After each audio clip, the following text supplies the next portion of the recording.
ಎಲ್ಲರೂ ಹೆಚ್ಚಿನ ಹೇಳಬೇಕು. ಎಲ್ಲರೂ ಓಂ ಶ್ರೀ ಗುರು ಬಸವಲಿಂಗಾಯ ನಮಃ.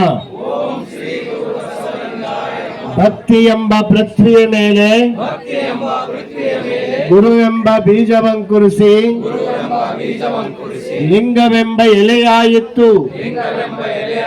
ಲಿಂಗವೆಂಬ ಎಲೆಯ ಮೇಲೆ ವಿಚಾರವೆಂಬ ಹೂವಾಯಿತು. ಆಚಾರವೆಂಬ ಕಾಯಾಯಿತು. ನಿಷ್ಪತ್ತಿ ಎಂಬ ಹಣ್ಣಾಯಿತು. ನಿಷ್ಪತ್ತಿ ಎಂಬ ಹಣ್ಣು ತೊಟ್ಟು ಬಿಟ್ಟು ಕಳಚಿ ಬೀಳುವಲ್ಲಿ ಕೂಡಲ ಸಂಗಮ ದೇವ ತನಗೆ ಬೇಕೆಂದು ಎತ್ತಿಕೊಂಡ. ತನಗೆ ಬೇಕೆಂದು ಎತ್ತಿಕೊಂಡ. ಶರಣು ಶರಣಾರ್ಥಿ. ಜಯ ಗುರು ಜಯ ಗುರು.